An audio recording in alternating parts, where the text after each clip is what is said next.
Hi, Dunk, great to see you again last night. Super session. All in all, I think what we've got to do first of all is clear up some myths you've got about your swing. I mean, as we discovered last night, you're doing a lot of things really well in your golf swing, but there's a few fundamental problems that are causing you, some serious issues when you're at a golf course. You can see there from face on, setup's okay, ball a little bit forward, as we'll come to a little bit later during the lesson. Lovely backswing, maintain your width, not too much wrist hinge, stay nice and centred over the top of the golf ball. And as you're coming into impact, there's a little bit of a hang back as you attempt to release the golf club, and again that's something that we're going to go into as the lesson progresses, and into a nice balanced finish. From this angle, again posture very good, shoulders look a fraction open. That relates to the ball position issue that we spoke about last night, and that we will go into a little bit later again. Nice takeaway. Good position at the top, much better with the left wrist than it used to be. It used to get very cupped in underneath you. That's why the fade's becoming less and less part of your game as you start down. Good position of the shaft coming into impact. And other than the flipping of the hands, not a bad move through the golf ball. So all in all, considering the state you were in regards to your game, there's a lot of good stuff going on in your swing. What we've got to try and do is clear up some ideas that you've maybe got about the aim of your golf club and what controls the flight of your golf ball. The first thing we notice here is when the ball's forward in the stance, and we used a circle to illustrate this. We put a circle on from the centre of your swing and talked about the effect your ball position has on your club face and the effect your club face has on the starting direction of your shot. What we see with yourself is every now and again the ball gets forward in your stance, and as the ball gets forward in the stance, what's going to happen is the club face is going to be pointing left of your intended target. If you move the ball back in your stance, the club face points right of your intended target. Now, the thing that was very apparent with yourself when you first started hitting golf balls, there was no shot pattern. There was no consistent starting direction to any of your golf shots. First maybe 15 balls you hit, some started right, some started left, some started straight. There was no consistent shot pattern. Part of the reason for that was the ball was very far forward. The club face, you were aiming at your target. And as we discussed last night, your club face dictates where your golf ball starts, not where it finishes. It's the path of the club that dictates where the ball finishes.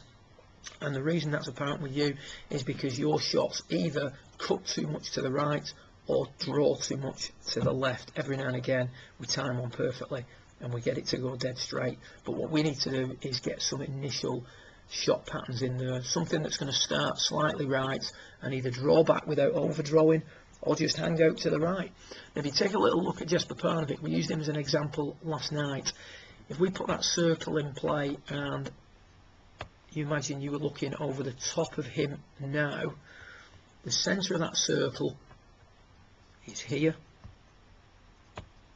which would be a square club face. Jesper Parnevik hits a big right to left, and you can see there his ball is back of centre, so his club face is pointing maybe 30 degrees to the right of his target, which means his golf ball is going to start way out to the right and allow him to release the club properly on the way through. And what we see here with yourself is at the end of your lesson a much better ball position, a little bit further back in your stance than it was at the start of your session, which is going to allow you to attack the golf ball a little bit more from the inside and then have the freedom of being able to release that club on the way through. So if you compare that to the footage we see here at the top we've got the ball forward and the handle of the club back, so the shaft's sitting quite vertical.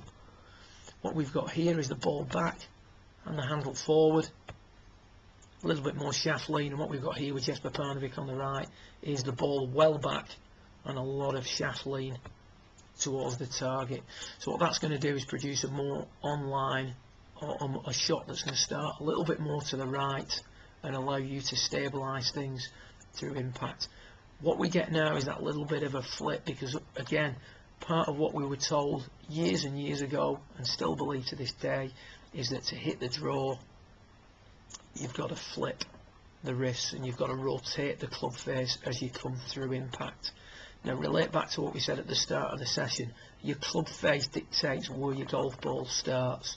So if we're working that club toe past heel, so rotating the club face shut through impact, that means that if we're going to get a golf ball that's going to start on line and then draw too much, the problem you have as a better player is once you've hit a couple of balls that have overdrawn, you're going to try and keep the hands out of your golf swing.